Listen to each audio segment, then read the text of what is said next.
Before you begin, remove the access panel, front bezel, and rotate the hard drive cage up. Removal. Disconnect all the power cables from the motherboard. Remove the power cables from the guide clip on the chassis.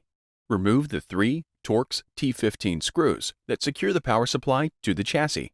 Press the latch on the inside edge of the power supply and slide it away from the chassis wall. Lift and remove the power supply from the chassis. Replacement. Lower the power supply into the chassis and slide it back until it locks into place.